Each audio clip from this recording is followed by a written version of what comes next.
Welcome to episode 2 of the Simple to Understand podcast. I am your host, Dean Douglas, and my guest today is Scott MacKenzie. At the time of this recording, Scott is 24 years old, but you would not tell by the conversation we had and the topics we cover in this episode. And he is currently attending Lakehead University in Thunder Bay, Ontario.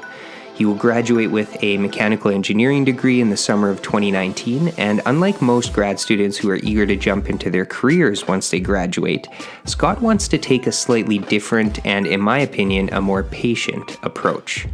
Instead, and this might change, he wants to work at different types of jobs throughout the world, possibly Antarctica or North America, until he figures out what he wants to do. Scott's voracious appetite for learning is contagious, and he is one of those people that at the end of a conversation, not only did you learn several new things you didn't know before, but you often end up asking yourself, how does he know all of this? I consider him to be a polymath, someone who has wide-ranging knowledge or learning, and not only does he have a passion for learning multiple topics of interest, but he is able to dive deep into each one. His breadth and depth of knowledge is impressive, and this conversation was no exception to uncovering this fact. In 2010, Scott was in grade 10 and only 16 years old when he joined the Canadian Armed Forces, which we talk a little bit about. He was in the Royal Winnipeg Rifles Infantry Unit, where he stayed for 6.5 years. Skip forward to last summer in 2018, which was between year 2 and 3 of his post-secondary studies, and he had the opportunity to work up north as a probe assistant in the Yukon and Nunavut on a drill rig looking for diamonds, among many other minerals. He would swing a hammer 6,000 plus times a day, working 10 to 12 hour days, trying to knock out these rods that were filled with permafrost while drilling. As you can imagine, this took a toll on his body, so Scott did something about it. And I'll leave it at that, and you'll just have to listen to him tell his story. In this episode, we cover many topics, including the differences between college and university, as well as working for small or large organizations, space, specifically why there are no structures on the moon, multiple ways how to terraform Mars, which is a term I had not heard of prior to this conversation, how he is interested in building civilizations away from Earth, and overall space expansion. We also dive into universal basic income, and if at the time that comes a reality around Earth, how purpose might differ for civilizations if at that time we are also living on more than one planet. We also talk about various forms of power in terms of energy sources, motivation and purpose, and much more. Lastly, I'm very fortunate to be able to call Scott my brother-in-law. Love you, buddy. So without further ado, please enjoy this wide-ranging conversation with the one and only Scott MacKenzie.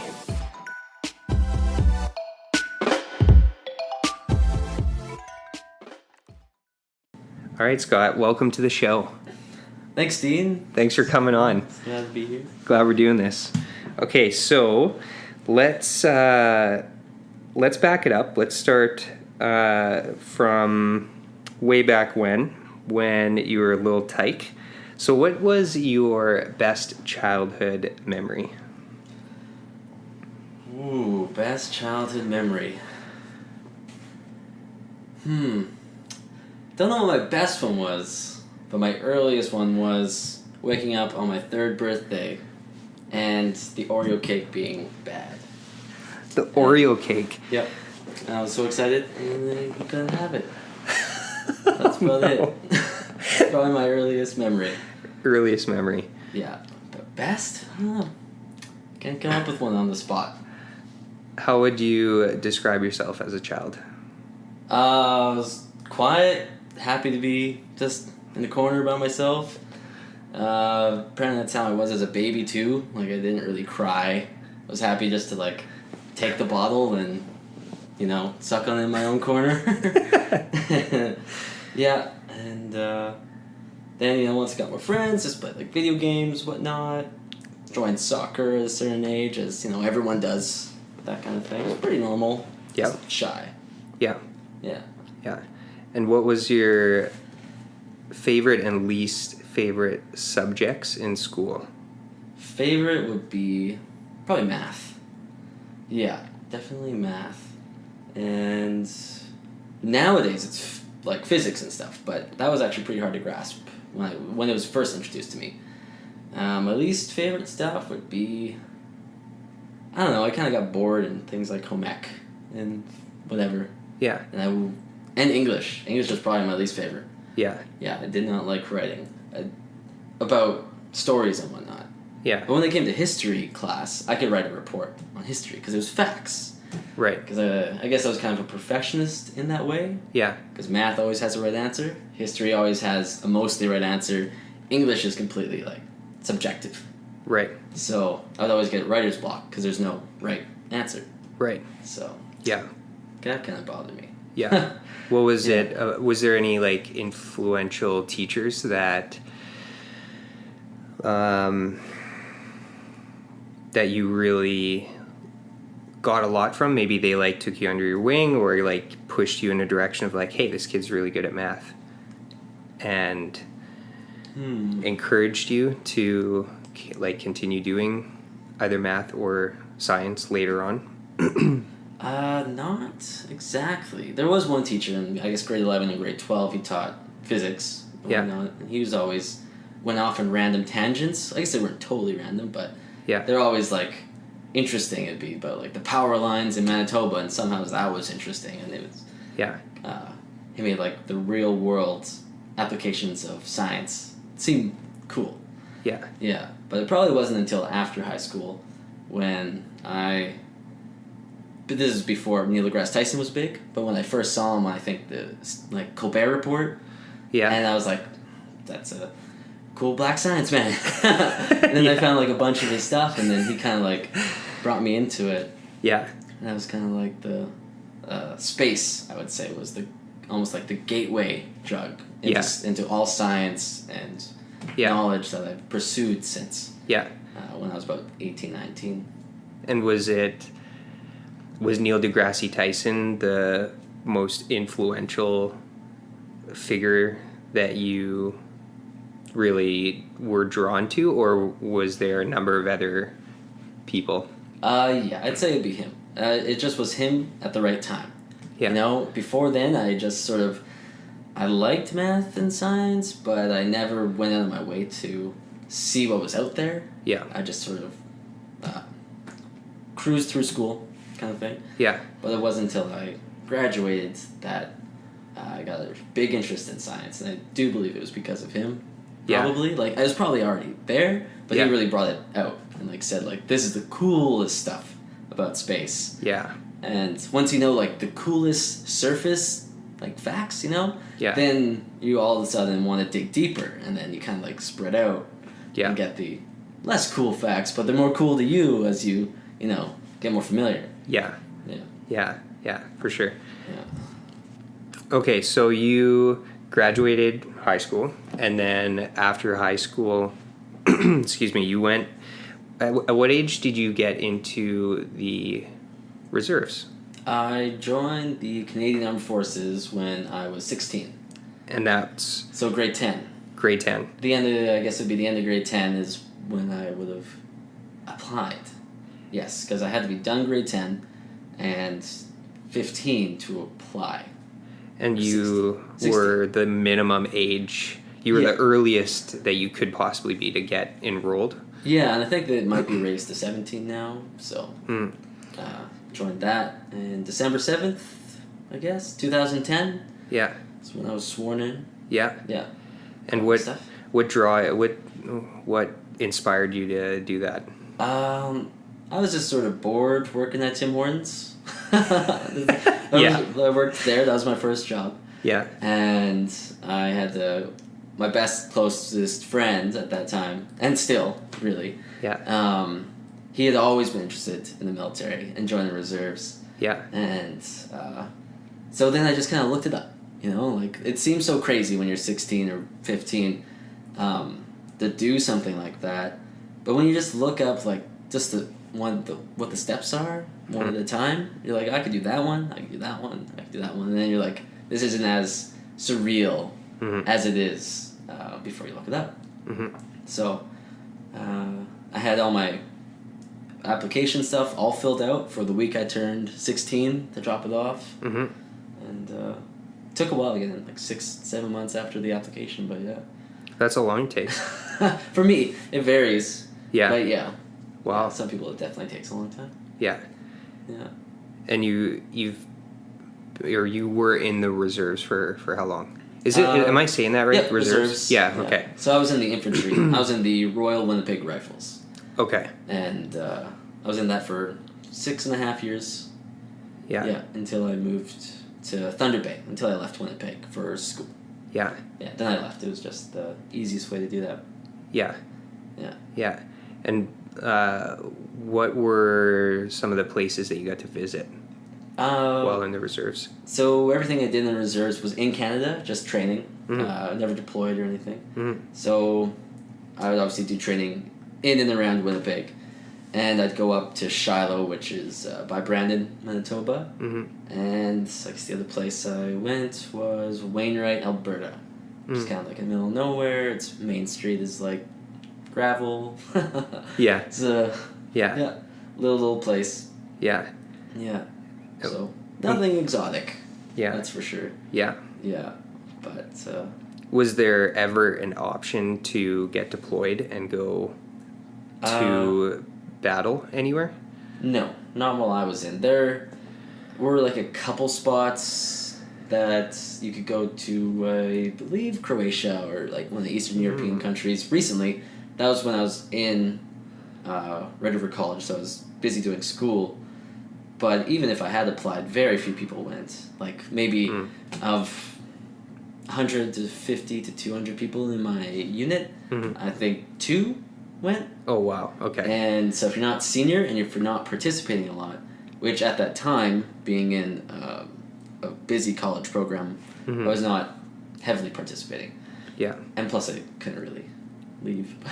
Yeah. Yeah. Yeah. But had it come up when I wasn't in school, I think I probably would have gone. Yeah. Yeah. But definitely joining after 2010, there were not nearly as many tours to go on. Yeah. Yeah. What did they do when they went to Croatia? Do you know? I guess it'd be Croatia and somewhere around the Ukraine. Basically, we would send our soldiers and they would just train locals to fight. Got it. Yeah, who they would fight, I guess, would be like if we trained Ukrainians to fight, they'd basically be fighting other Ukrainians who were maybe trained to fight by Russians. Right. So it's kind of a weird thing going on. Yeah. Kind of like we're not directly fighting Russia, but we have disagreements and we're kind of training people to fight each other. Very similar to how it was back in the Cold War, I guess. Mm-hmm. Yeah. Yeah. It's a bit scary, but hopefully in the future it doesn't really, get to the hand with that. Yeah. If you have, you can pick multiple things, but if you had to pick one thing that you learned from being in the reserves, what would it be? I guess one of the biggest things is like you always have to do like inspections and whatnot. So they come in and they make sure like you disassemble your entire weapon, you lay it down your bed. It has to be the exact same position on your bed as it is all 40 other people on your course, stuff like that. And a whole bunch of other things. Your hangers have to be exactly this far apart. And you never pass. You never pass inspection. And so it's one of those things where you start, you kind of take it personally. Every time you get yelled at, it's like personal because it's just, most people grow up, they don't get yelled at a whole lot. It's not a thing, something that happens nowadays. And then, I went on to my next course. I took it less personally. It was all right. And then by the last course is like, I think I got yelled at. Did you yell at me? I think you yelled at me. So you just kind of learn to like, you'll do better. You'll listen to what they say and how you can improve. But you can't get sad about it. You just have to listen. That's pretty much it. You don't have to listen to the tone of his voice, but you have to listen to the words that he says. Yeah. Right? Yeah. So can't let it beat you down. Is that effective? Getting yelled at? Yeah. Yeah. I'm sure some people it would not be. Like some people prefer the carrot than the stick, and no one prefers the stick, but with some people the stick probably works better. Mm-hmm. But I mean, as far as like a hardship, it's not that bad because it's one you volunteer for. Yeah. Right. A lot of people go through hardships that they don't have a choice. Yeah. But for me, yeah, I mean, I would have never been tough in that sense without it, I don't think. Yeah. Yeah, so, because there's no other experience like it nowadays. Right. So, yeah, I don't know. Would you, if you ever have kids in the future, would you ever encourage them to go into the reserves? I encourage them. I wouldn't make them. If they were looking for like an adventure. Yeah. And for something more, then I would recommend it. Yeah. And I would let them know what it was like. Yeah. But they have to be the right person for it. There's a lot of people that go in there and they don't go all the way through. So, right. But I would recommend it. If they were interested, I would push them at that point. Yeah. But if they weren't interested, then I'm not. No. I know a friend of mine from Germany. I met him when I was in Australia, and he was telling me that when he turned, I think, 18, everyone in the country had to go to do 1 year of service. And I don't know if that's male and female, or if it's just the males that have to do it. But do you think that Canada should have something like that? I mean, I like the idea, but I don't think it should be just military. And I think Israel still has it. Germany does not have it anymore. And France actually used to have it not too long ago either.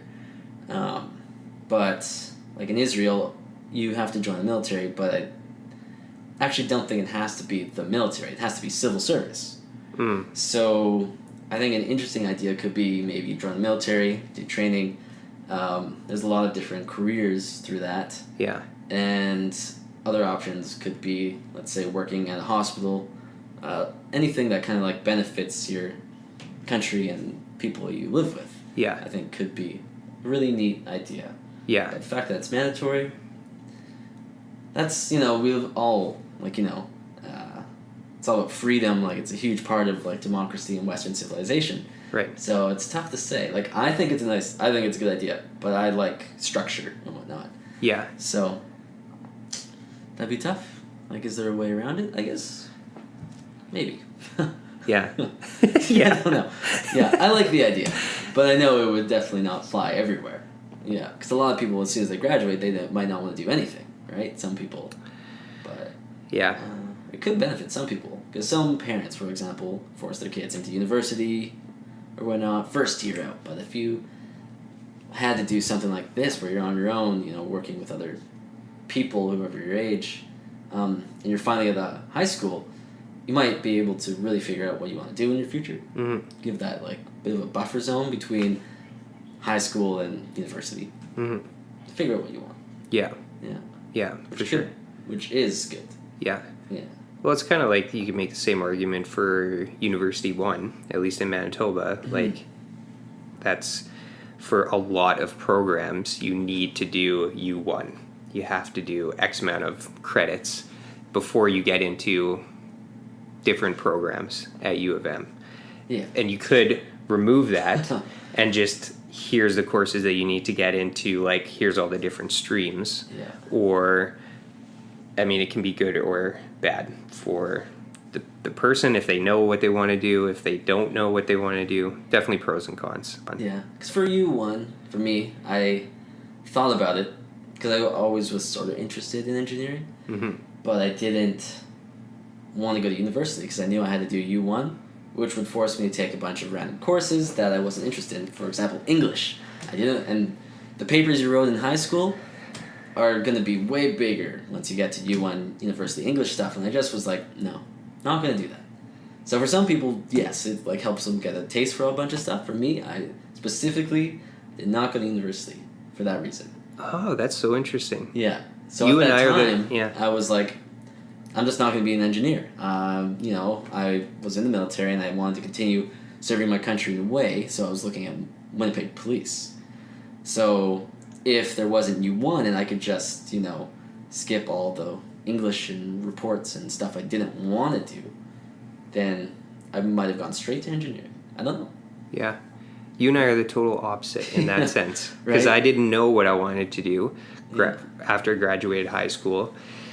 And my mom encouraged me to do a year of U1 and try a bunch of different courses, and then maybe I might find something that I would want to pursue and go into. So I did a year and a half of U1, still didn't know what I wanted to do, and then took a year off and then went to Australia. Right. Yeah. So it's a lot of different, so many different people, right? Yeah. Multiple systems could be interesting. So then what shifted from you being in the reserves and then you didn't go to U1, but then you went to college and we're jumping ahead a little bit. You didn't get straight into engineering, but what did you take first year at college at Red River? Yeah, so the path I took was graduated high school, took a year off, just did a bunch of Army stuff, did some volunteering downtown, and got like a part-time job to go beside my Army work. And then I liked cars. Always liked cars. My dad's always had old muscle cars and whatnot. So I wanted just to know more about them. So I took a car mechanics class at Red River. I never intended to be a mechanic for the rest of my life or anything like that, but I thought maybe I'll be a mechanic for a few years, figure it out. If you want to be a police officer, it's very rare you get in the first time you apply. And at the age of 19 or 20, it's a low chance. So I was like, just live my life. Just learn things until I get to a point where I get accepted. Yeah. So I did a year of that, and during that year is when I did very well at that stuff. Yeah. I really enjoyed everything I learned. I thought it was a great program. And during that year is when I found Neil deGrasse Tyson and all his science stuff. So I was doing super well at doing a bunch of mechanical stuff, and it's when my interest in science really exploded at the same time. So I was like, okay, so what's out there? I was basically the smartest person in the room, which means I'm in the wrong room, right? So I looked at what Red River had, and they had a mechanical engineering technologist program. So I looked at that and was interested. And I saw that there was room to grow after that, even once you finish, to turn that into a degree. So the next year, did that. That's where I started that.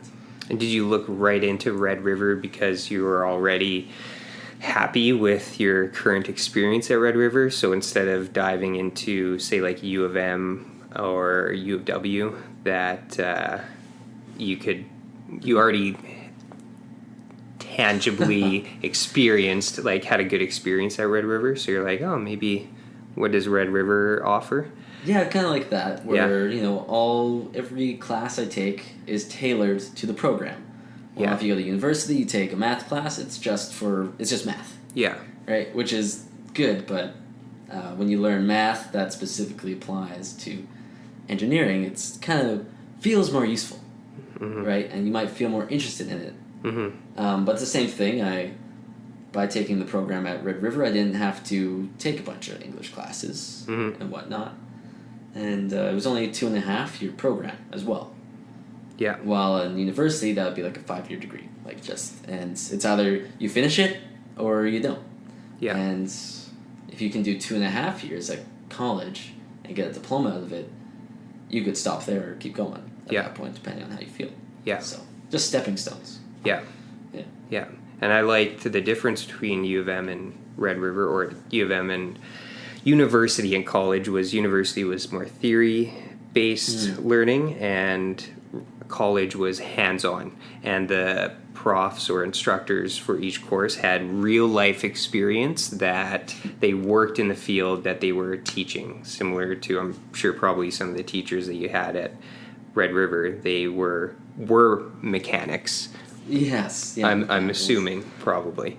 Yeah, right? Yeah. Sure. Yeah. Yeah. But now that I've now that I've graduated Red River and I moved to Thunder Bay to upgrade to a degree, because after I finished, I was interested in that. Mm-hmm. I can see the difference. It's what I expected. It's what I've heard. Mm-hmm. Is a lot of the professors aren't particularly interested in teaching. Mm-hmm. They kind of just have to be there. Some of them are more focused on the research that the university lets them do, and on the side they're like, I have to teach these classes. Right. While at Red River, everyone who teaches there is there to teach. That's it. Yeah. Nothing else. Yeah. So they're all, and smaller classes. That's a huge part of it. Yeah, I really like the small classes. Yeah. You got to know your teachers. They got to know you by first name. You weren't just a number in the classroom. Yeah, exactly. Yeah. It's very, yeah. Yeah. Yeah. And so you'll be finishing up one last term. Yep. Coming up. So you'll be done in what month? Yeah, pretty much April is I'll be done almost everything. I have to take a few easy courses in the summer. Those are online, so yeah, just finish those up. And you'll graduate with a mechanical engineering degree. Yeah. Yes. And then what do you hope to use that for? Whew. I don't know. I'm not gonna be a mechanical engineer right away. That's for sure. I want to work at different kind of jobs throughout, who knows, the world, maybe just North America, in the near future, until I kind of figure out what I want to do. I mean, I'm happy doing all these little jobs. For example, last summer I was up north looking for gold and diamonds in the Yukon and Nunavut, working on a drill rig that was moved around by helicopters every day, and was working on the probe, like driving it through the forest in the middle of nowhere in the Yukon, and gotta do a bunch of stuff, like gotta design and make concepts. Something I would not get to do if I worked as an engineer, really. Mm-hmm. Like, especially big firms. Like, I always wanted to do aerospace when I started, mm-hmm. which is big, working on like a Boeing 747 mm-hmm. would be really cool. But if you work on the Boeing 747, it's so safe, which is great, but you're gonna, as an engineer, you're gonna spend 5 years working on a panel that's like a meter squared for 5 years, and that's your panel, but that's it. If you work at a smaller company that has very few staff, like less than 100 or something, you're gonna get to try out every single aspect. You're gonna actually get to do problem solving and do prototypes and bring the testing out to the field. So responsibilities will be shared. Yeah, exactly. More on each individual person, right? Yeah, you'll be doing broader work. Yeah, you'll be wearing a lot of hats. So yeah. And then next winter, I'd like to see if I could. They do have engineers in Antarctica, and I'd like to get down there. Yeah, which would be cool. Yeah, and it'd be cold, but not as cold as it would be in Canada at the time. I'm sure, because it would be our winter and their summer, and their summer would be -10. In Canada, it's probably colder than -10. Right. So yeah, it could be interesting. Yeah, trying to get there. Yeah. And what's the name of the companies that you worked for in the summer, the drilling companies? What were they called again? I worked for Ground Truth Drilling and Ground Truth Exploration. The companies used to be the same. Got it. Yeah, used to be one. And you were in Nunavut, Northwest Territories, and the Yukon, correct? Not Northwest Territories. Not Northwest Just Territories. Yukon and Nunavut. Yes. Can you tell me the story? I've heard it, but it's more for those listening. The one with how you had to move the rig and you had a number of trees that you guys leveraged to move it up a hill. Oh yeah, okay. We had to move it. So this is just driving, because this thing, it's like 3,000 pounds, 3,500 pounds. And describe the drill.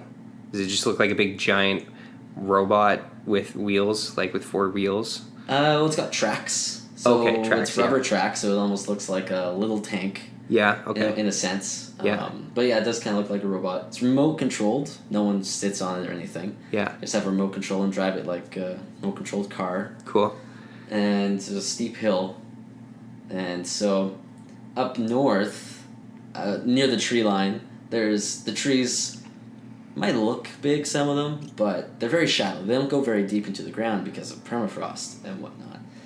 So we're trying to get up this hill, and so we finally break out the winch because it's such a steep incline that we wrap the winch around the tree, and we're driving it up, and all of a sudden, between me and the main probe operator who's driving, a tree falls right between us. And we're standing like 5 feet apart. And it's a full-size tree, and we're just like, holy crap. Yeah. Yeah. And it was the tree was probably almost a foot wide, like a foot in diameter. Yeah. And so then I found a few other trees. I hooked it up to 3 trees at once. So you have like a big, thick rope that is connected to the drill robot, and then you're using the tree as leverage.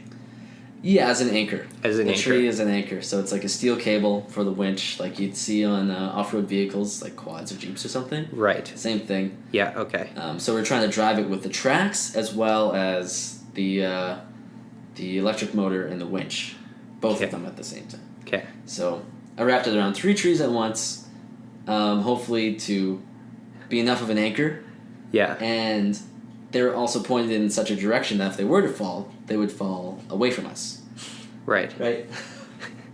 And all 3 of those trees fell over. And by the end of the day, to get that thing up the hill, we took out 8 trees. Yeah, but after the first tree almost hit some of us, we made sure that the other ones didn't. And why could you not just lift it up with a helicopter and then pick it up and just drop it up on the hill? Well, there's at that time there was... Was it just no access? Yeah, pretty much no access. We would have had to cut a big enough area that, with chainsaws, so that it would have been easy for the helicopter to help. Yeah. And we're also probably half-hour, 40-minute flight from where the helicopters call home, I guess. And there aren't enough pilots. So they're already, booked to the max. So any time that they come help us would be expensive and would cost someone else. So if it takes us 3 to 4 hours to get up that hill, it's better than the helicopter coming and spending an hour and a half. Right. Yeah. Right. Okay, that makes sense. Yeah. And so you and I looked at, you brought home for the last, I guess, was it last year? Or no, the most recent trip, you brought home a drill bit. Yeah, from Nunavut, this summer. Yeah, so that was the drill bit that you guys used for drilling down, one of them. Mm-hmm. And that thing is solid, super heavy. Yeah, it's solid steel. Well, it's solid steel, and it's got nubs on it, and those are tungsten carbide. And just the end is $700. Wow. Yeah, just a chunk of steel. Yeah. But that was in Nunavut, and we were looking for diamonds there, which we were looking for kimberlite pipes, which is kind of a cool phenomenon. Happened 200 to 250 million years ago, where an event happened near the mantle, hundreds of kilometers below the surface of the ground, where something shot up at supersonic speeds through the Earth. And what this did is it carried up a bunch of stuff. And so the diamonds were actually formed closer to the mantle, hundreds of kilometers down. But this event, this kimberlite, basically, as it shot up, carried a bunch of stuff with it. And it kind of formed almost like a carrot-shaped, So we'd look for evidence of these kimberlite pipes, which would be red and purple garnets in the samples that were getting pumped out by air, because we're using a big air compressor. So we'd go 300-400 feet down. Okay. And we weren't mining it or anything. We were just looking for samples. We're just getting data. Right. Yeah. So we drilled, I don't know, let's say 20-25 holes in the month I was there. Okay. And then the company that contracted us to do this will then look at all that data, send the information to the labs, or send the samples to the labs. Yeah. And then maybe, if it looks good, do further investigation and put a mine there. Right. So So, yeah, there could be new diamond mines soon there, which could be neat. Yeah, that's really cool. I'd never heard of that. What is it, kimberlite? Yeah, kimberlite. Kimberlite. Starts with a K. Kimberlite. And they don't know what caused it? Would it They don't fully understand the whole, how it happens. There's only a few that they see around the world. The only one I know of is the one in Nunavut. Yeah. But they're very rare. But yeah, it's kind of neat. That's interesting. I had no idea what I was like when I landed in Nunavut. I didn't know what I was looking for. Someone says we're looking for kimberlite. I'm like, cool. And then someone like said like that means that we're looking for diamonds. That's the goal, right? Yeah, that's what we want. So, yeah. And then I Google it, looked on Wikipedia, asked the geologists who are around. They tell me a lot about rocks. Yeah. Yeah. Yeah. And you brought home a lot of really cool different rocks as well that you got up there. Yeah, I got like a big chunk of rose quartz that's like, I don't know, 3 times as big, 4 times as big as my fists, which looks really neat. Yeah. And it's got like some magnetite and some other things. Yeah. Yeah. Micas. Yeah. Words that I learned this summer. Yeah. Yeah. Yeah, and I'd love to learn more about this too. Yeah. There's geological technician courses out there that I am looking at. Not sure if I'll do it, but yeah. It would be very neat. That would be techniques on how to prospect and explore with rocks. Yeah. Yeah, and all that. And tell us a story about the modification that you made to your probe. Yeah.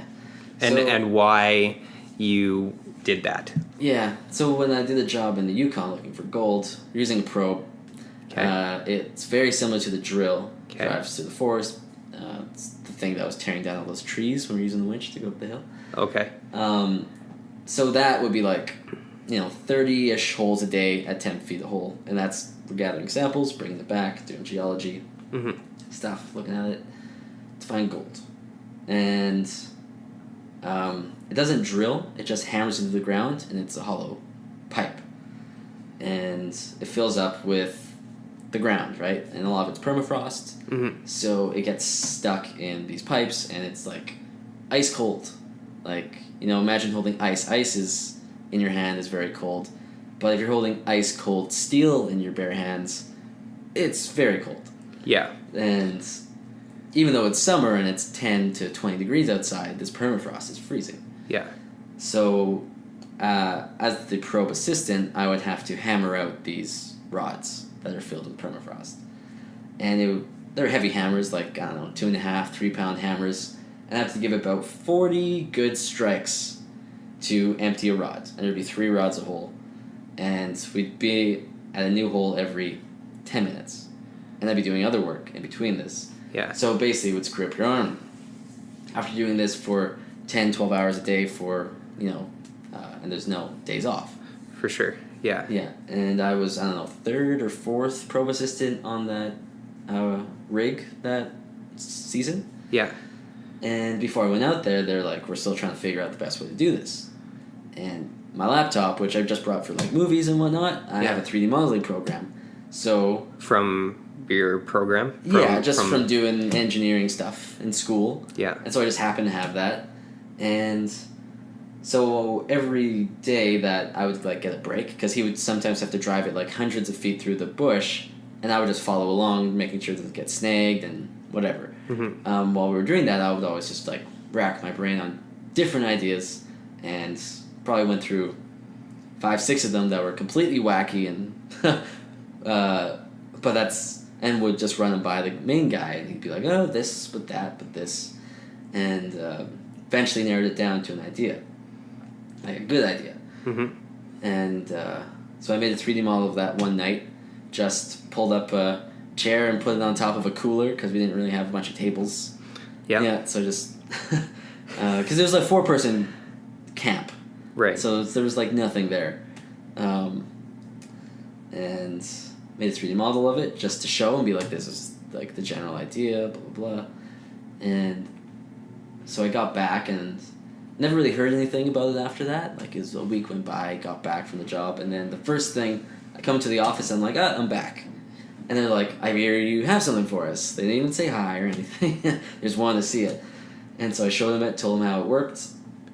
And they're like, okay, we'll see if you can, you have, essentially 6 days till you go back to school.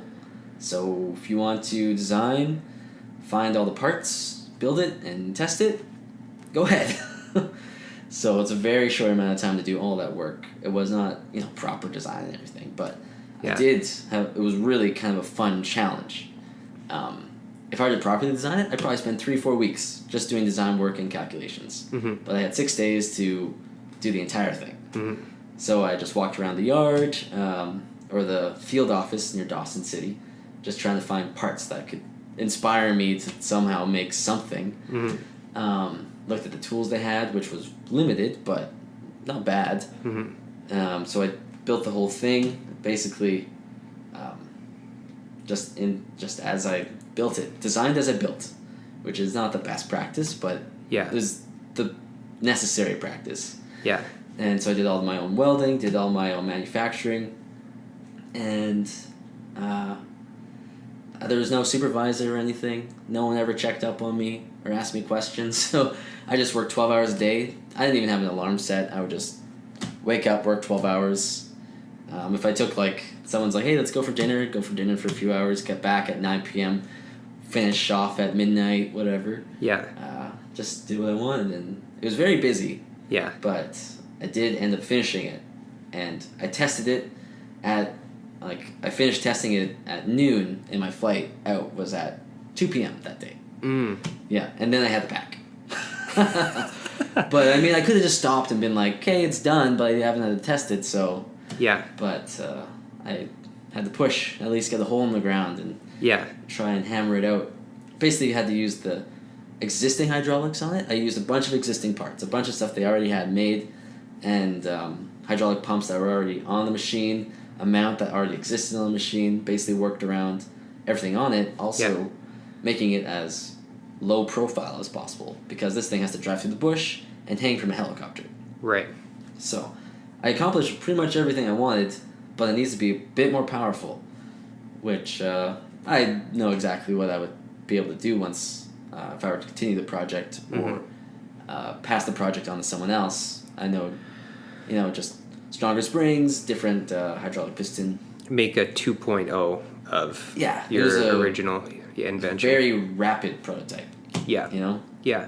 You can do a secondary prototype, which is built right, and could probably be field worthy. Yeah. Yeah, pretty easily. And did it eliminate a specific task in terms of it would take 4 people to do this task, and then with this invention eliminated it down to 1? Or what did it do? So it was we were working as a 4-person crew. Right. One guy goes ahead of the pro, cuts down trees just wide enough for us to drive through. Okay. Then we'd have the probe operator. He's the one who puts the rods in the ground. Okay. And operates the hydraulic controls and drives the machine. I was the probe assistant. I would put the rods in the ground. I'd mount them, twist them off, clean them, prepare them, just help with anything else. And we have a geologist. And if this thing worked, you could potentially combine the tree cutter and the probe assistant. Cool. So you may be able to eliminate a job. And if you kept all 4 people, your probe assistant would not have a messed up arm. Right. Right? Because mine was hurting a lot. And I only did it for 2 weeks. It's typically a 4 to 5 week job. Yeah. But I picked up someone else's job because they didn't come back because of this issue. Yeah. So I only had half the job, and by the end, I was in a lot of pain. Yeah. Yeah, to the point where I was clenching my teeth and whatnot, while I was sleeping, because I would just it was just hurting all the time, pretty much. Yeah. Yeah, but just pushed through it because I knew I didn't have a whole lot of time left. Yeah. But that was when I did I did construction in Surfers Paradise in Australia, and we worked long days, 10, 12-hour days, and we were renovating a bank. And we used a jackhammer and hauled concrete and dirt and wheelbarrows. And by the end of one 10-hour day, 12-hour day, you were maxed out. And then we did that for, I think it was around the same period of time, like 2 weeks, and we were just absolutely maxed. Yeah, that's a lot of stuff. It is, for sure. That's really cool. And then, so let's switch gears here a little bit. So space. Gotta talk about space. Yeah. So I watched a really good documentary not that long ago, and I don't know if we spoke about this over the holidays or not, but Voyager, I think it's called Voyager. Oh, okay. It's on Netflix. Yeah. It's either called Voyager or Voyager 1, but it talks about both Voyager 1 and Voyager 2. Do you know anything about those two they basically spaceships? Did like the grand tour of the solar system. They very early on, some of the ones that flew by pretty much every planet, if not every single planet, getting an idea of what they're actually like. This is the first time we got to really see them. Yeah. And both of them are now, it's debatable, but both of them have now left the solar system. That's right. Because they've flown so far away. Yeah. Some people will say they haven't until they left what's called the Oort cloud, but they've left like the zone where they're now getting hit by interstellar radiation. Yes. So that means some people say that's far enough away because our sun produces its own almost like force outwards of radiation that it pushes away or protects our solar system from interstellar radiation, and it's past that point. Yes. And they know that because the Voyager has a number of different devices that does a number of different things. One, it's got a camera, so it takes photos of the different planets when it went by. And then it also measures different, I'm not going to use the right word, different composites that make up the different atmospheres in the different planets. Okay. Like it would measure, radioactivity, I'm pretty sure. Makes sense. And I don't know all the instruments. Yeah, it had a number of different instruments, but I think they talked on how they were able to tell that it left our solar system was because they were able to detect like a very, very, very, very tiny amount of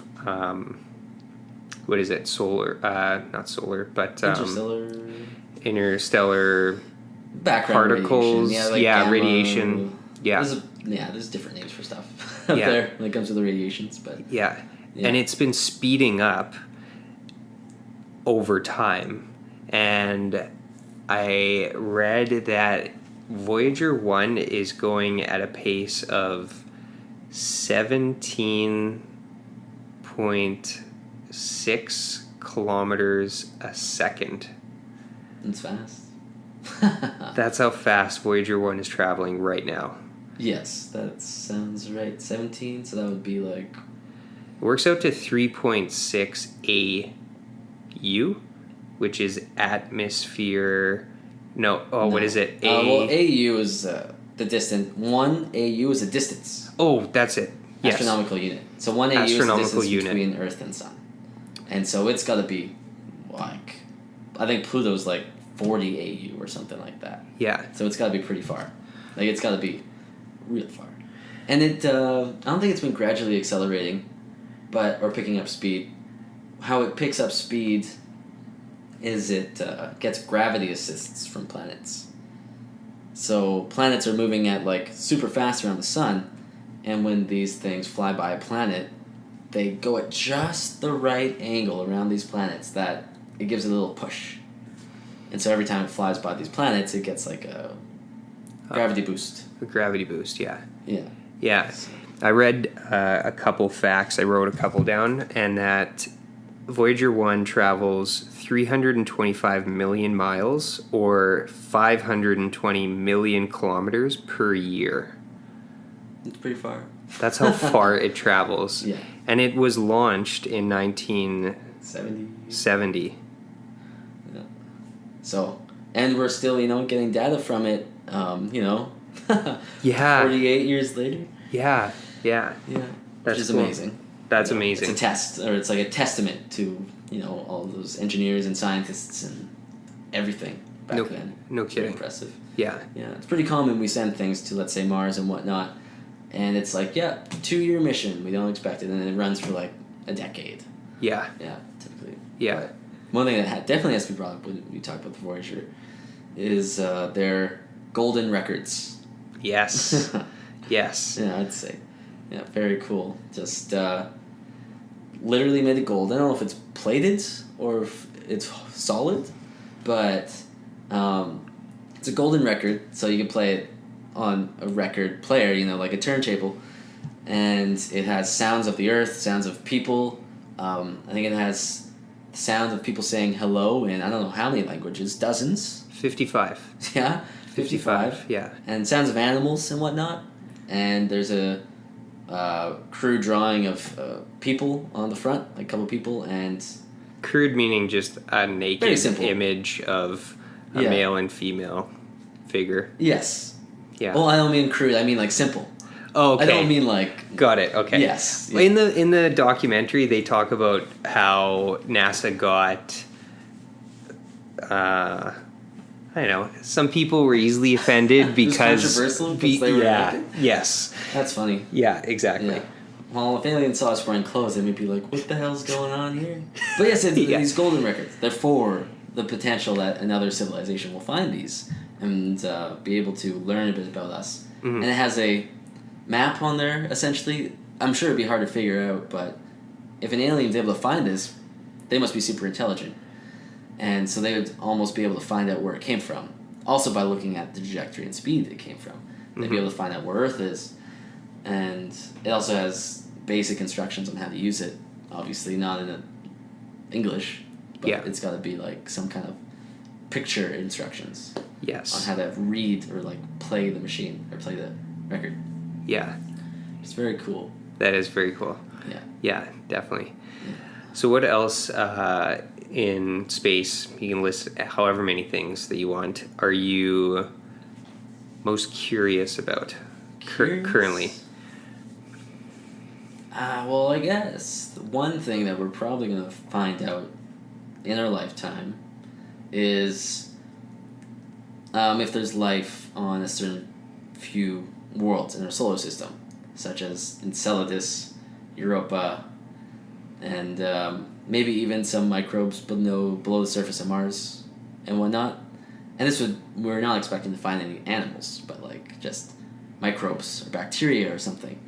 So Enceladus and Europa, and I forget what the third one is. Ganymede, maybe? But these are moons of Saturn and Jupiter. And they are, on the surface, they're icy. They're icy worlds. But below the surface, they're water. They're oceans. Mm-hmm. And some of them even have geysers. And we've actually flown a probe or a satellite through one of these geysers that are ejecting stuff. Or do we just have plans to? But Okay. yeah, so they would actually like be able to fly through these geysers because they shoot so high up because there's no gravity. There's almost no gravity. Right. So you could fly through this mist and kind of just pick up the composition of what's underneath the ice. Mm-hmm. So they want to, put drills on there, or like almost like a self-contained drill / submarine, which could then go below the surface and send stuff back to Earth, so we could find out. Because if there's life, those are the places to look in our solar system. Mm-hmm. Yeah, so that's probably one of the things I'm most interested in. Yeah. Yeah. But also most interested in just getting people, like building a civilization away from Earth, which would be really cool. Just in general, the expansion of like industry in space, whether having like bigger stations in space, because right now there's usually, I don't know, like 6 people is I think pretty common number of people in space right now at a given time. Only 6? Yeah. Is that just The NASA, like North America? That includes the European Space Agency, NASA, and the cosmonauts like Russia. Okay. Yeah. But there are a couple other small space stations. I don't know their names, but the biggest one's the ISS, the International Space Station. So on that is where, Canada goes, like Chris Hadfield. There's one Canadian up there right now. And Americans, Europeans, and Russians all work on there together. And they are looking at, I guess, soon, almost like decommissioning it. It's been up there for a couple decades, and they want to replace it, obviously. And NASA wants to put something closer to the moon, a bigger station that basically will be like a stepping stone to the rest of the solar system. Yeah, which is interesting. Yeah, definitely interesting. How would it be a stepping stone? Basically, they say if you can get to space, you're halfway to anywhere. Like, if you could just, leave Earth's gravity, you're halfway to anywhere. Okay. And so if there's a way to fuel or something at this place, which I don't know if there is, or if they intend that, but if you could, take off with your fuel and refuel up there, you can basically get anywhere with increasingly larger spacecraft. But there's a lot of companies nowadays that, private companies, not government organizations, that are bringing the cost of space down significantly, and as these companies are more and more successful, it'll be magnitudes cheaper to go to space, which also means there's way more opportunity. One thing, not sure if it'll happen in our lifetime, but it might, and if it does, it will be, it'll change a lot of things, like asteroid mining, which would be really, really cool. For example, a few years ago, maybe longer, asteroids flew by Earth. We knew the general composition of it. There is more metal on that one asteroid than humans have ever pulled out of the ground in all history. Wow. So, there's a whole issue, you mine one asteroid, you completely flood the market, right? Which could screw up a lot of things, right? In a sense. But the primary reason to use these asteroids is not to bring it back to Earth, but to use those materials to construct things in space. Right. Right. So construct things on the moon, maybe make things for space stations or spaceships. Which we really need. I think I know the answer to this question, but I'm going to ask it anyways. Why has there not been any structures built on the moon, like a moon base? And my answer, I think, to that question is because there's no atmosphere. But is there... Do you know why? I think it's primarily cost. There's no reason to have a structure there if you're not going to spend money to get people there. Okay. So the economics behind it doesn't make sense. Because we can build structures, and what it would likely be is a structure built into the ground. It'd be mostly underground with almost like an iceberg. So you could see a bit of it above the surface, but a lot of it would be underground to protect it from radiation. Because when the astronauts were up there, the Apollo astronauts, they would sometimes have flashes of light. They see a flash of light every once in a while, and then, people were like, they're astronauts, they're smart, or they're very rational thinkers. Right. So they're just I don't think it's aliens, but I don't really know what's going on. So they're we're seeing flashes of light up here.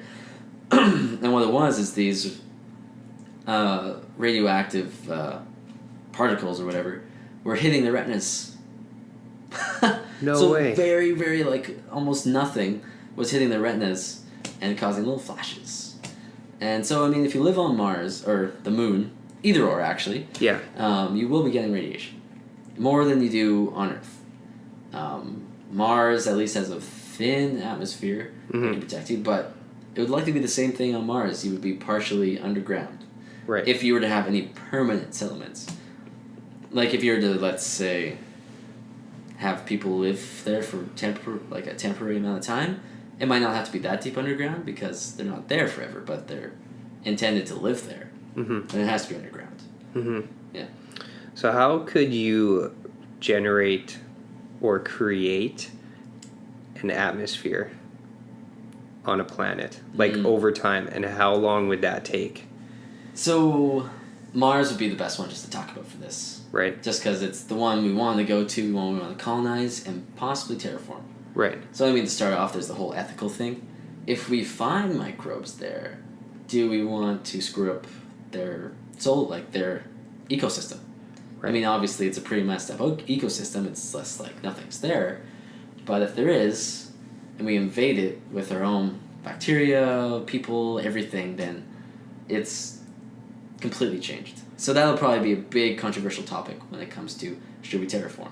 Right. We found life. Now, what do we do? Is it ethical to Yes. infringe upon it like we've already done on our planet? Yeah. So on Mars, there's a lot of things you could do, but there's also a lot of obstacles. There's been ideas. Well, we have to warm it up. That's a huge thing, because we want to melt It's a bunch of water in places. Okay. Like if you were to take like a cubic meter of its regolith, like its soil-ish, whatever you want to call it, there is frozen water in that. There's also a lot of water on the poles. Like if you look at the poles, they are icy. Okay. But they're frozen. It's all frozen. Yeah. And there's possibly aquifers, like underground lakes, and we think we just found some as well. So getting all that on the surface would help make atmospheres, and also melting all this would make like oceans slowly. Well, humans are excellent at that. Yes, and really, like, climate change. If you could send like billions of cows to Mars, and their methane, like this is obviously not going to happen, but as an example, methane's an absolutely terrible greenhouse gas. As in, it's really good at being a greenhouse gas. Right. So, if we were to send it there, that would really heat things up. So the atmosphere is 1% as thick as it is on Earth. It's 100 times thinner there. And another thing you could do is you could start by blackening things. So like, let's say you actually blacken the surface. So if you were to, let's say, alter some kind of like lichen or moss, like genetically, that was dark, and it was able to grow on the ice, on the polar caps. Right. It would attract more light and be more likely to melt. Okay. And it would spread as well. And so this is possible, maybe. And there's some other things. There's some nuclear bombs is a big way. Just a bunch of nuclear bombs. And just nuke Mars? Yes, just nuke the crap on the Mars to heat it up. Yeah, I don't know how that works as far as fallout. Like, you'd have radioactivity for a while. Yeah. Another huge thing is dropping asteroids. Asteroids have plenty of water, right? You choose specific asteroids that are filled with water, and these can be massive. And the impacts they make on the planet would significantly increase like what's in the atmosphere. Right. Because you want to think in the atmosphere. That's a huge thing. Right. And asteroids, as Neil deGrasse Tyson would probably say, are just rich with like ingredients and guts. Sure, yes. Yeah, right? Definitely. The life form ingredients. Asteroids so would be definitely a great thing. Yeah. Yeah, as far as terraforming goes. But yeah, you don't want too much CO2. There's a lot of CO2 in the ground. If you have too much CO2, then you could heat up the world very well, but it would be deadly. You'd get CO2 poisoning, which is bad if you were to like breathe it. Yeah. So you would heat up the planet to a point where you could walk outside with a spacesuit, but you'd have to wear a breather, like a mask, forever, or until you could scrub it, which might take even longer than the terraforming effort itself. Right. Yeah. So there's lots of different ways. Also, you could big mirrors, super thin, like almost like mylar is probably a material some might look at. Yeah. Huge mirrors in space. So and directed at the planet. Got it. Yeah. So to focus the sun's energy, so that you have increased, like solar output per, square meter or whatever. Wouldn't that? I could see that maybe being an issue because if like. You'd have to have a huge ass mirror for one, and then kilometers, if not hundreds of kilometers. Right, and then if they had an asteroid or a rock that's just passing by, and it hits one of these mirrors, it would probably shatter. See, they're not made of glass like material. They'd be made of mylar, which is very. You could almost think of it as like super, super thin tinfoil. Okay. Like super thin.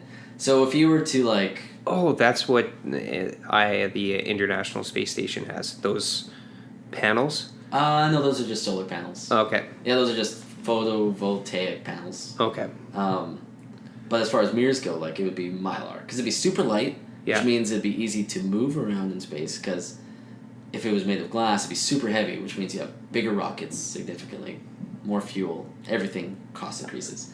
Right. But if it's this Mylar material or something more futuristic in the future, if it was hit by like a pebble, it would just go straight through. Mm-hmm. It would just be a small, super, super small hole, pebble-sized, on on a 100-kilometer square mirror, which is almost negligible. Okay. So... Yeah, I often wondered, like, when I was watching the documentary on Voyager and how this thing's going super, super fast, and it's been able to go through space without running into anything at that high velocity. It just shows me, I guess, or shows... Space makes me think empty.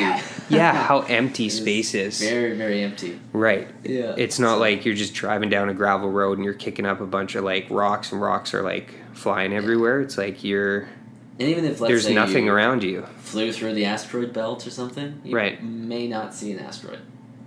It's like you would think there is, but there's not. Like, they're so spread out.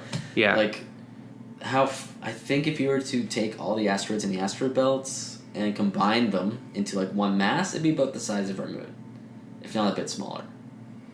And that covers a huge... That's huge.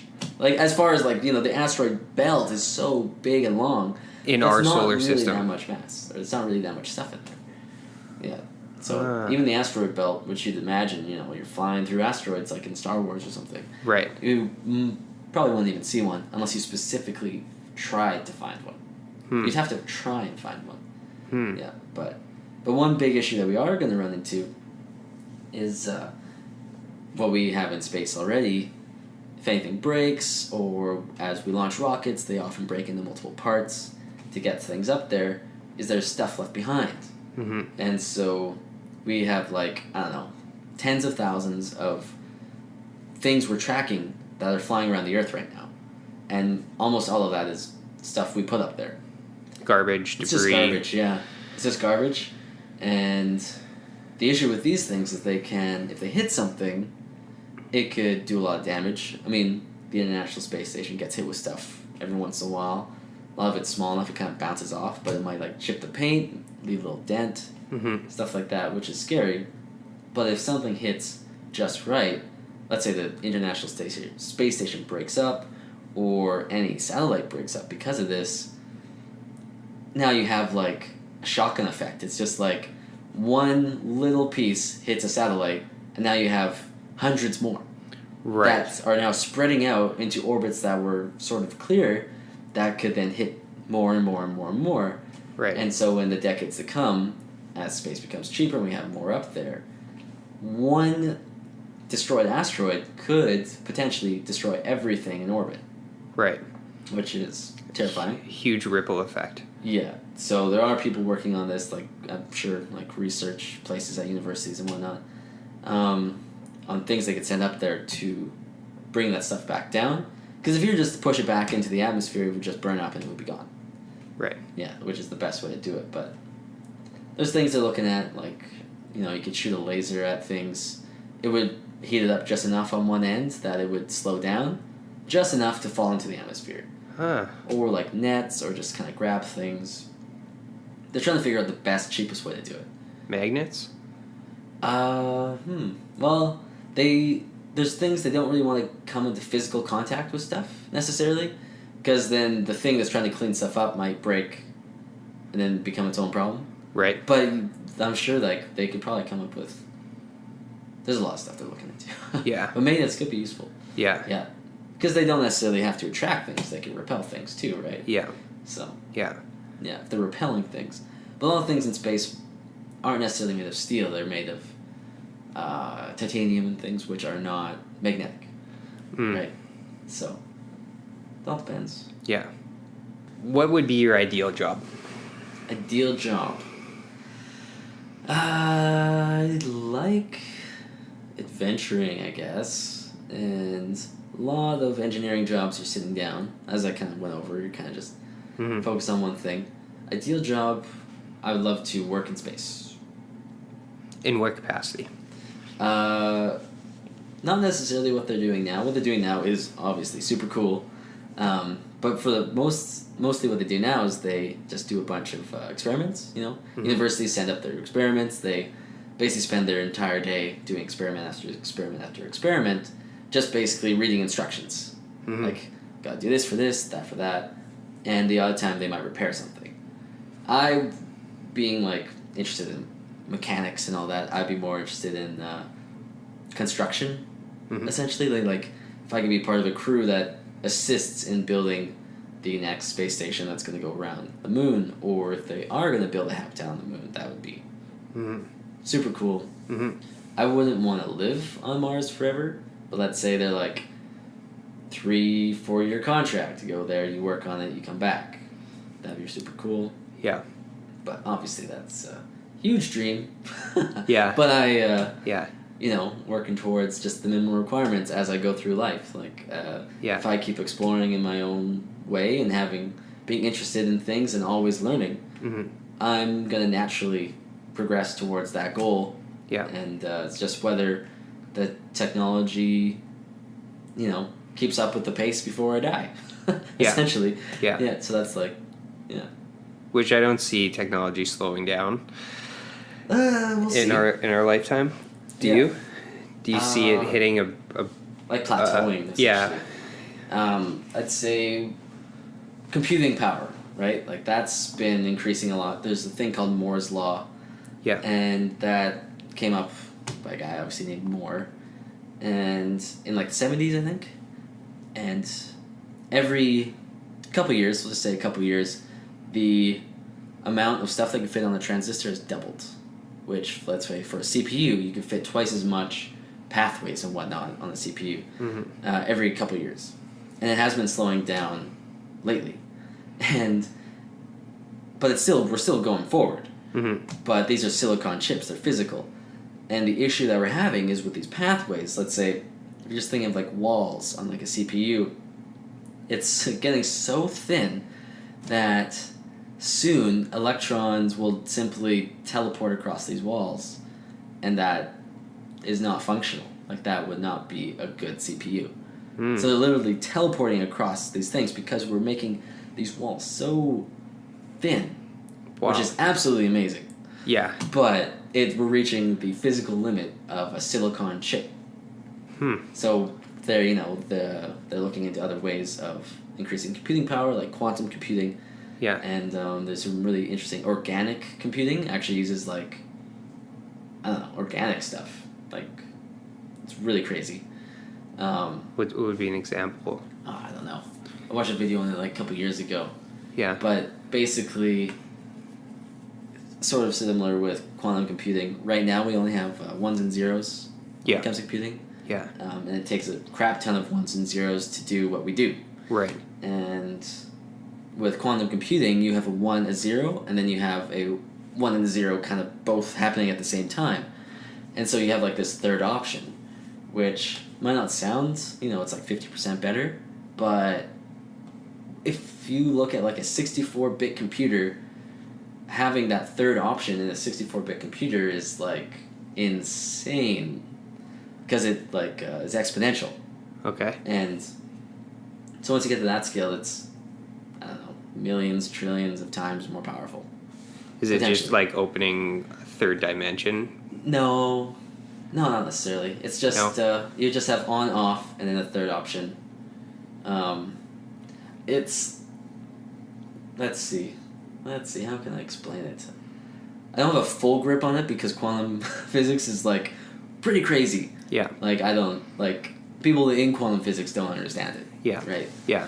But essentially, you have two states. It's either on or off. That's it. You don't really have any other option. But you have this weird thing in the middle where it's both at the same time. Right.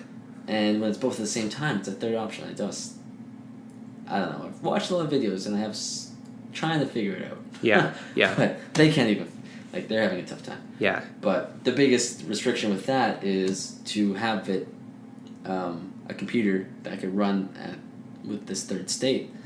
It has to be at almost absolute zero temperature, which is like minus 273 degrees Celsius, which is like the coldest temperature that exists. Like there's nothing colder in the universe. So it has to exist almost at that level for it to run over time. I guess it's just maybe because of electrons and particles are too active as it gets hot. Because that's basically what heat is. It's particles moving around. Right. More and more, right? Right. Yeah. I've never thought of it that way. But yeah, that is what it like is essentially doing. Heat is kinetic energy. It's just things moving. Right. When you rub your hands. Yeah. Like that. Yeah. Yeah. It's things hitting each other. You know, when you boil water, it's because those water molecules are just bouncing off each other more than they were before. You're pumping energy into these water molecules, and so then they kind of change.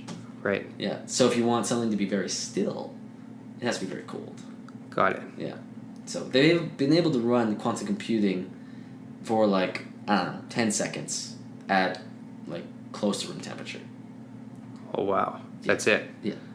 But what did it do in those 10 seconds? I think they're just trying to, they're actually not, I don't think it's actual computing. They're just trying to like stabilize the technology. They're just trying to get these states to occur at room temperature. Got it. Yeah. Because otherwise they can only exist in, crazy places. Right. Places where supercomputers exist. Right. Yeah. It would never be a personal computer at that point if it has to be that cold. Right. Or just you could run a quantum computer in Winnipeg winters. Yes. Yeah, exactly. You just put your computer outside. Just put it outside. Yeah. Yeah. It runs faster than anything. But yeah, and there's a bunch of other things they're trying to... Yeah. Because soon we are slowly plateauing with this computer stuff. Yeah. So, yeah, we will have to figure that out. When you come into Winnipeg, what is your favorite or top 3 favorite spots to visit in Winnipeg when you come home for the holidays? We're switching gears here. Yes, we are. Favorite places in Winnipeg? I don't know. Well, I don't know. Don't have favorite places. No favorite spots. No. All right. I was trying to do a plug on Winnipeg there, so that was an epic fail. Fly. That's okay. Yeah. How about current favorite alcoholic beverage that you've been enjoying? Let's see. Kind of went through all my phases. I've been like Kokanee, then I went to Keith's, Alexander Keith's, Rickard's Red, and right now I've just been drinking Rolling Rock, which is actually pretty good. I've had that. Yeah. Yeah. So those are like how I've been going through my beers slowly over the past 6, 7, 8 years. Yeah. Yeah. Any craft beers? I will try them. Like when I go into a beer store, if I don't feel like trying something new, I'll just get Rolling Rock today. Yeah. But I will often just pick up the nearest variety pack that I haven't tried before. Yeah. But since I'm always trying different ones, I have no idea which ones I've tried. Yeah. I just don't know. Yeah. So that's a good way to try just different beers. And there's so many. You can get a different variety pack each week and have a new beer. Yeah. Like every day of the year if you easily drank that much. Yeah, easily. Is there any topics that you wished people would ask you more about? Topics I want to be asked about. Like I know we talk about space quite a bit, and we talk about a lot of stuff. But has there been any topic that's maybe been like lurching in the back of your mind that you want to talk about more than you actually do, but maybe nobody knows about it, and you wish just somebody like asked you about it? Well, I mean, in general, I talk about space and all that other stuff. Like power generation. Like I'm very interested in like fusion power and nuclear and renewables and all that stuff. Basic income, like the future of work and all that. like basic income is very interesting. Universal basic income? Universal basic income. Yes. It's like not like a huge socialist or anything, but I see it as a necessity. Right? Like it's not like if we are, going to the future with all these jobs being automated, universal basic income is necessary. Yeah. And so let's talk about this. Okay. So what is the time frame of when this should get implemented at the rate at which technology is advancing? Right. So let's quickly talk about what it is. Yes. Universal basic income is the idea that it doesn't matter what you do, let's say you get enough money that you can live a reasonable life every year without having to work or do anything. And everyone gets it. And you might think it sounds similar to welfare, but welfare has its issues. For example, let's say you get $1,000 a month or something, mm-hmm. but let's say you start making $1,000 a month at your job, they take it away. Right. So you have no real incentive to make that $1,000 a month. Right. While with something like universal basic income, you make that $1,000, it's just on top. So obviously there's it would cost a lot in taxes and whatnot, but the reason this would be necessary is because in the future, and as people are seeing now, the automation that we have, like they take away so many jobs. You're starting to see it. You go to McDonald's, like I often don't even go to the cashier. I just punch it in on the screen. Mm-hmm. I run my own groceries through, pump my own gas. Like that one's been around for a long time. Mm-hmm. All that own stuff. You might not go to the store anymore. You just go off Amazon. Or just automated cars will knock out a ton of jobs. It's not I think that's the biggest job, I don't know. In the U.S. In the U.S. is being a driver, whether truck it's drivers. semis and cabs and everything. Yes. And that's around the corner. So that might be the kicker. Right. Right? And the governments will not be prepared. Right? Some of them know this is coming, mm-hmm. but for the most part, they're not going to make a big deal of it because what's universal basic income mean? It means taxes for, people making a lot of money. Mm-hmm. And if you want to get voted in, it's very, you're thinking short term, not long term, every mm-hmm. time someone gets voted in. Mm-hmm. So it's unfortunate, but so yeah, really they should start looking at it now. At least trying to flesh out different types of systems. There's there's different cultures across the world and different levels of socialism and capitalism and how democratic and dictatorship these places are. So every place their universal basic income has to be a little different. Mm-hmm. There's no one universal basic income. And so each nation will have to look at it for themselves. And they have done tests in this, they've done a small town, I don't know, I think it was in Canada somewhere, kind of near Toronto, there's 5,000 people, and they did a universal basic income thing, and it worked quite well. And I think they also tried something in India as well for a while, and it also worked really well. But I could see the benefits and the cons. I could see some people just leeching off that, and they aren't productive, and they have no motivation, so they just coast through life. And I could see that as being a con. And then I could see the pro as, okay, now I don't have to worry about money. What do I actually want to spend my time with?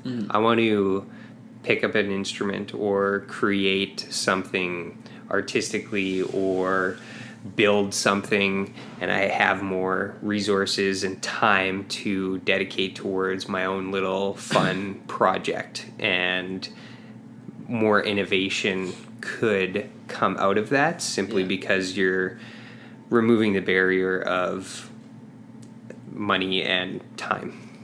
Yeah, because motivation, right? It's a huge thing. Right. And purpose, people are like, what's the purpose to life? And for, the beginning of humans, it's always been survive, and nowadays it's you get a job and you support your family. That's the purpose to life, primarily. You just work.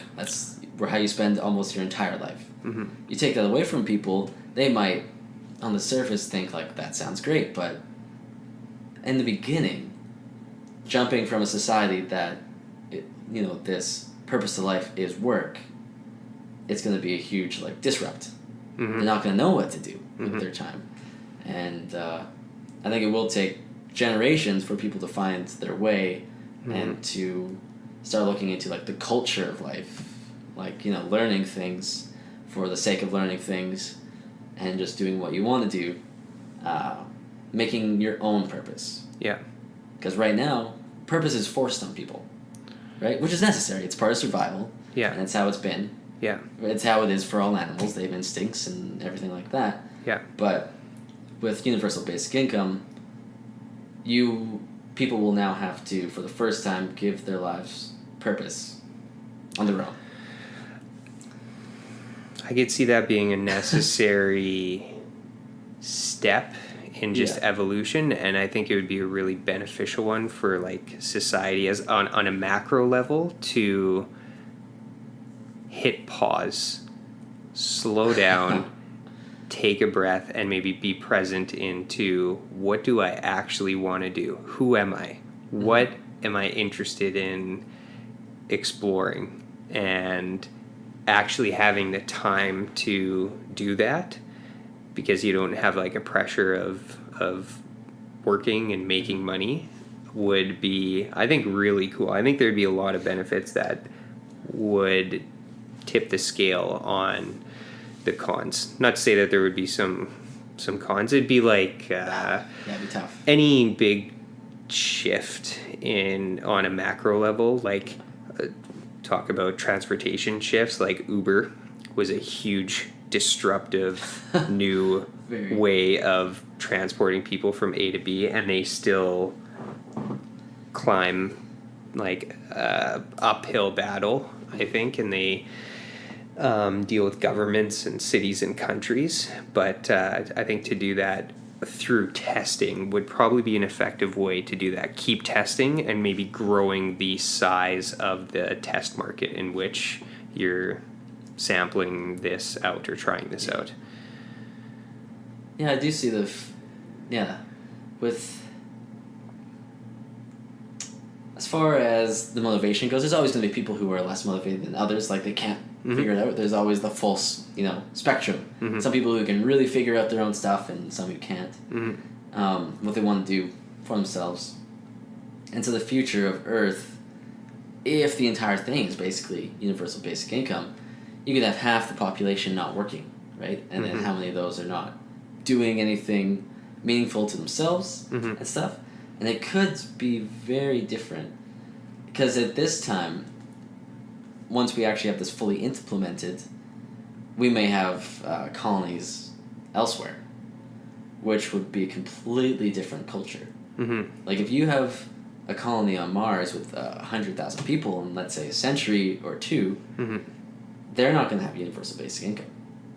They will have to work to survive and keep the colony running, and they will have to grow and want to terraform the planet. They will be born with a purpose like no other, like that has never existed before for humans, ever.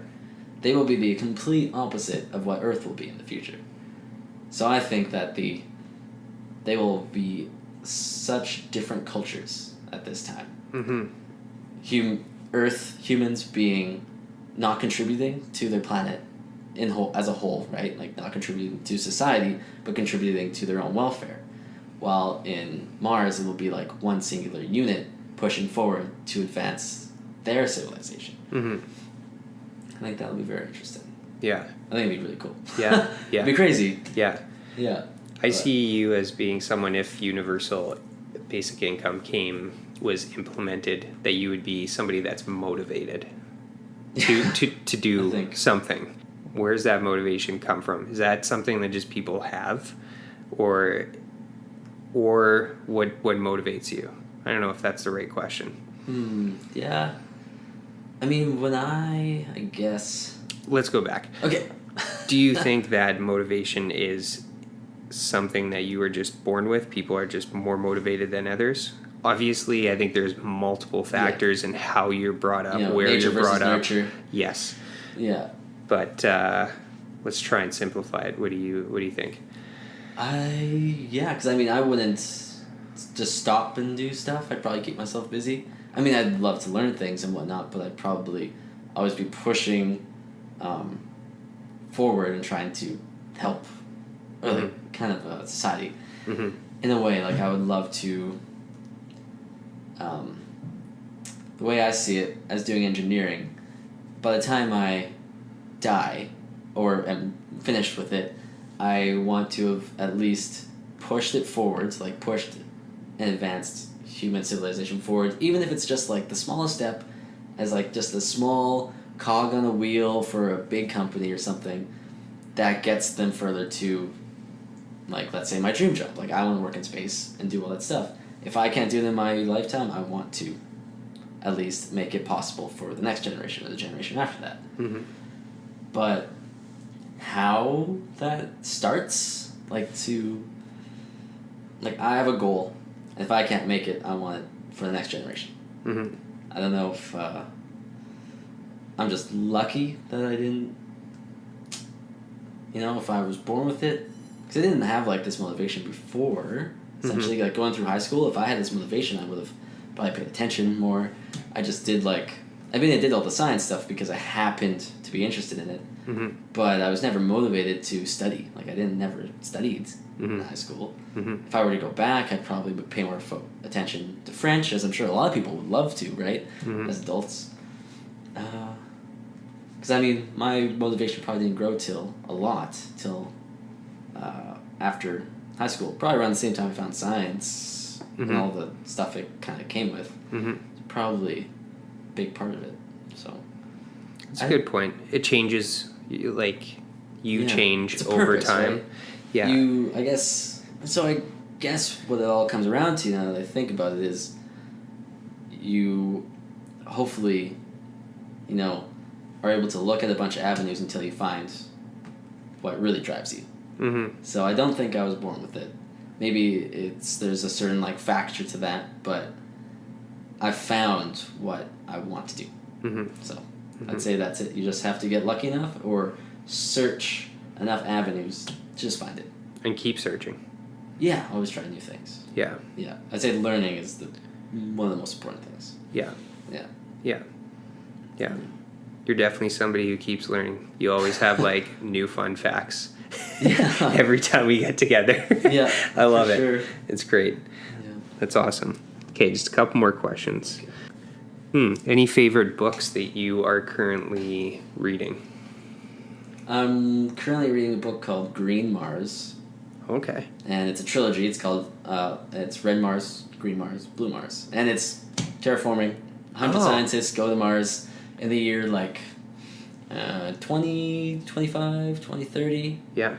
And they are basically setting up the first little colony, 100 people. Cool. And then so they're terraforming Mars. That's really interesting. And the person, he wrote this early 90s. The amount of stuff he knows, because the author, he knows so much stuff about so many different fields. I don't know how he knows. Nowadays, if I were to write that book, I could just Google it. If I don't know, I could find a paper written by someone across the world. Right. Easy. Yeah. He would have had to, I guess, find the biggest library he could. Yeah. I don't even understand. Yeah. But it's very interesting in that way. But it is very detailed, and I wish I knew a lot more about these different topics. I know my topics. Yeah. But he talks a lot about geology and whatnot, and other things that I don't know as much about. I would love... Makes me want to know it.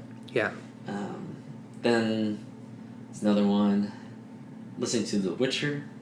Or not listening. Reading The Witcher. Reading The Witcher. Reading The Witcher. That's, 7-ish books. 7, 8-ish books. It's fantasy. Yeah. In a sense, sort of similar to, I guess, Lord of the Rings, maybe Game of Thrones. Okay. And, it's Polish. So it was actually really hard to find the initial book because it was written in Polish and I had to find the translated version. Yeah. And, it took me months to find it. And then I realized it was in the chapters a kilometer away. Nice. One copy. Winning. Yeah, exactly. So that's really good. But yeah, I always listen to audiobooks. I'd say like every time I'm on the road, you know, or doing dishes, whatnot, just throw on an audiobook. Yeah. I think over the past 3-4 years, I've listened to like 50 some audiobooks. That's amazing. And just now, like this year, I've been reading, which I also really like. Set aside 30 to 45 minutes a day to read. Yeah. Yeah, it's kind of just a nice way to chill. When in your day do you find time to read or schedule time to read? Well, let's say if I'm in school or like, you know, regular schedules, probably read between like 10 and 11. Okay. Ish. So in between your classes? No, at night.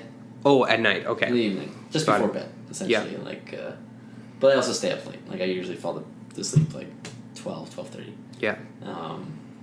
And right now I have time off. Like it's holidays, New Year's just happened. So I will eat breakfast and read. Yeah. Probably twice as much, just because you got the time. Yeah. And also everyone's at work. So when they're off work, I probably won't be reading because you don't want to spend time with them. Yeah. So. Yeah. That's probably it. Yeah. And right after breakfast or right before bed. Yeah. And then do you listen to podcasts as well, or mostly audiobooks? Mostly audiobooks. There's a few podcasts. I'm sure there's, you know, always, there's so many. They're like unlimited. Yeah. I really like hardcore history. Oh, great. Dan Carlin. Yes. Yeah. Yeah, it's insane. Yeah, he brings you right into the story. God, yeah. Very, very interesting. Yeah. And some of those, Yeah, that's a great podcast. And he likes to remind you every once in a while, like, you know, there's horrors going on in the past that, like, you could hardly even imagine. And he just likes to remind you, it's like, if you were born these days, it'd be no different than, like, you and your buddy saying, hey, grab the popcorn, let's go watch this execution. Yeah. But, like, we're obviously not born in that. Like, if we were thrown at that time, it'd be completely normal. Yeah. Yeah. Yeah, so, that's a great podcast. Yeah. Any others? I haven't listened to it for a while. But Star Talk Radio, listen to that. It was often Neil deGrasse Tyson or Bill Nye the Science Guy would often guest host sometimes. But how they do it is they have Neil deGrasse Tyson talks, and he always brings on an expert, you know, scientist or, you know, neuroscientist, blah blah blah, anything, an expert in their field. Yeah. And a comedian. So it's always kind of interesting how they tied those two people together. Yeah. Yeah, on the shows. Yeah. Comedians are very creative thinkers.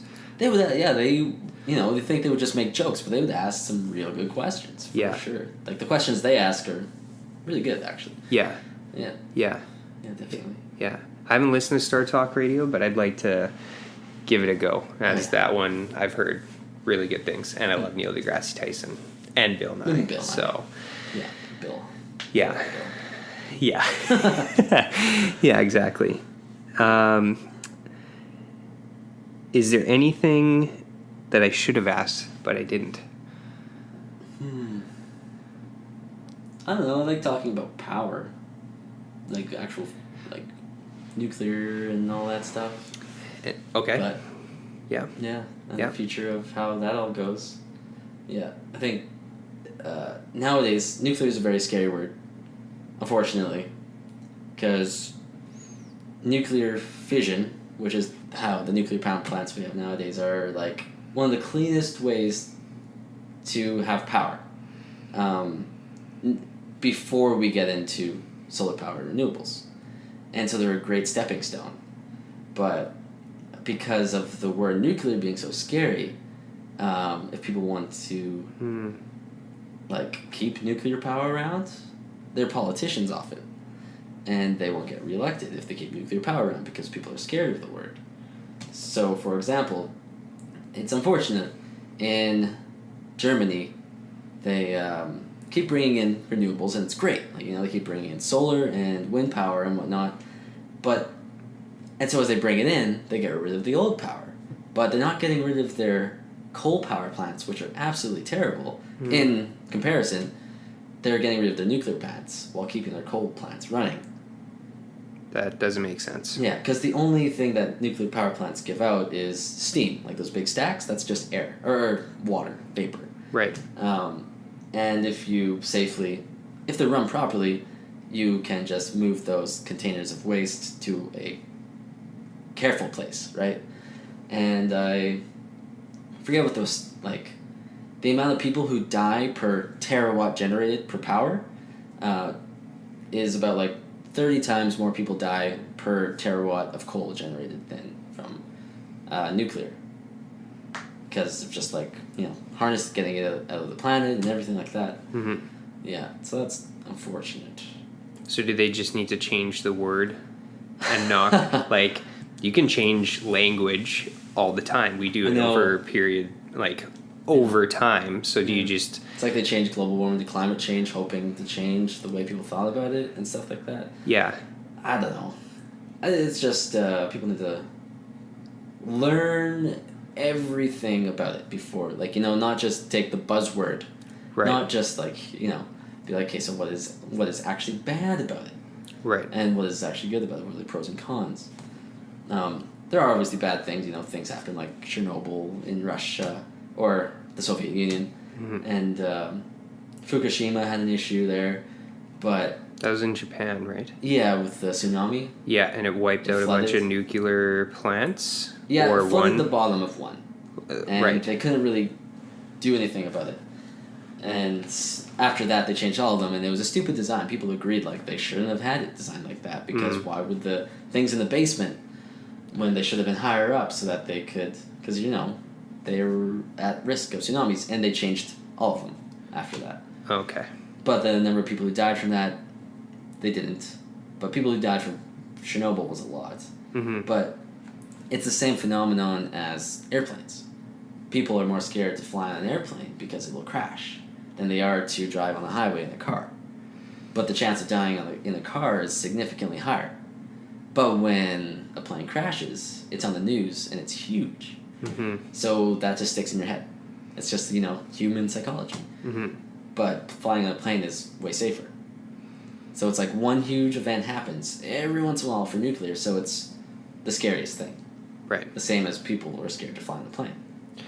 I don't know if this circulated in the news around the same time as that nuclear power plant that got flooded in Japan, but there was a bunch of correct me if I'm wrong, I think I remember hearing that a bunch of nuclear waste got spilled back into the ocean, and then it affected the sea life, and Japanese food culture is centered around seafood, sushi, etc. Mm-hmm. So there actually there's a big dive in basically like the food that they would eat because it was affected by this nuclear waste. Yeah, and I do think it was physically affected, like actually affected. It was, okay.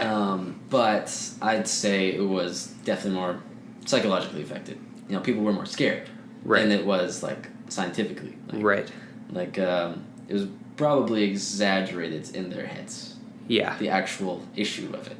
Right. Because if they made it to their table, then it's past probably a lot of things. Right. But it's definitely something to be scared of enough to do your research and look into it. But if it checks out, then whatever. And if they're designed properly ahead of time, so that don't put the likelihood of something happening, like don't put the nuclear base or whatever in the basement. Yeah. Design them smart. But anyways, it's all stepping stones. What I'm very excited about is nuclear fusion. Right now we have nuclear fission, and fusion is the future, if we can get it working. Okay. And what's the difference between the two? Fission is, let's see. I know what fusion is. Fusion is you have two, let's say hydrogen, it could also be helium, particles push so close together that they touch, and when they touch, it's like they have a huge reaction. And with nuclear fission, it's, I think, very fast particles kind of like hitting each other and bouncing off each other, and just having like a chain reaction. Okay. So with nuclear fission, we have things like uranium, plutonium, all that stuff. Mm-hmm. It decays over time, and that's Mm-hmm. the thing. That's like the fission that's going on inside of them. And when it decays, it's very hot, and so we heat up. We give it salt water, and it turns into it steams and so it just runs a steam generator, like everything. Mm-hmm. Almost everything is run by a spinning generator when you think about it. And that's why you see steam coming out the stacks of a nuclear fission. Yes. And plant. it would probably be the same in a fusion power plant. It would also be that, but it would be heat from a different way. So, we're using uranium and plutonium to create this heat in these plants, while, same with coal, you burn coal, you make heat, natural gas, you burn it to make heat. But with fusion, it's hydrogen particles hit each other and make plasma, which is the fourth state of matter that we don't really have on Earth. But we do have one big nuclear fusion plant in our solar system. It's called the Sun. That's how the Sun works. Okay. And basically, hydrogen in the center of the star, the Sun is mostly hydrogen, just like reacts as a nuclear fusion reaction, and that's where all the light comes from, that's where the heat comes from. So we're creating that on Earth in like a small scale. Mm. But for it to work in the star, it's so heavy, it's like the gravity is so high that it compresses these hydrogen atoms to touch each other. Also, it's very hot. So they're moving around and hitting each other. But for us to do it on Earth, we don't have all that gravity. So we have to make heat. So our fusion reactors that we're working on are actually 100 times hotter than the center of the Sun. Which is pretty crazy because we don't have the pressure from the gravity. So you have to compensate by using something really hot. Yeah, so it's too hot for any material to hold. It'll melt steel, it'll melt everything. So what we do is they are really funky shapes, and we use electromagnetism to levitate it. Hydrogen itself does not. It's not magnetic in that way, but when it's heated up to a point it's a plasma, it is now magnetic and can be levitated. So all fusion reactors use a lot of electromagnetism to levitate this plasma and try and keep it from hitting the walls. Wow. Yeah, so it takes a massive amount of power to run, but if we can get it to be sustainable, then it will output more power than you could ever need. Well, sort of. Yeah. And it just uses hydrogen. So if there's let's say a meltdown, which doesn't really, there's only a small amount of gas in this chamber at any time, so it'd be like a small little explosion inside the room, and there would actually be no radioactivity. Which is pretty cool. And it's hydrogen, so you just, water, for example, H2O, just pull the hydrogen into that. There's helium on the moon, helium-3, that would be a good fuel source. Yeah. And if we were in space, you could scoop it from Jupiter and whatnot. Those would be great sources, but yeah, there's a lot of different ways to do hydrogen or fusion. Cool. Yeah. That's really cool. Yeah. And I just read an article where instead of doing this levitating electromagnetism stuff, they just used lasers. Just fired lasers at different angles in this container thing. I don't fully understand what happened. It was in some research place in Australia, and they're able to create fusion that way. Yeah. Now, all these places creating fusion are able to make it run for 10, 15 seconds, but we're working on it. My brain's starting to hurt thinking about this stuff. I'm going to have to do a little research on how that works. That's fascinating, That's cool. Yeah. Yeah. Yeah. Yeah. Future spacecraft will probably be fusion and whatnot. Cool. If we get to work. Wow. Yeah. That's really cool. I'm going to have to research that. Well, I think this is a good spot to wrap it up. Yeah. So thank you very much for being on the episode, and hopefully we can do a round 2 sometime.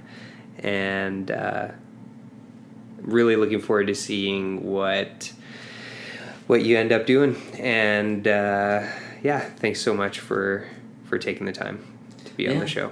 Yeah, thanks for having me. It's a good time. Yeah. Awesome. Good stuff. Nice. You too.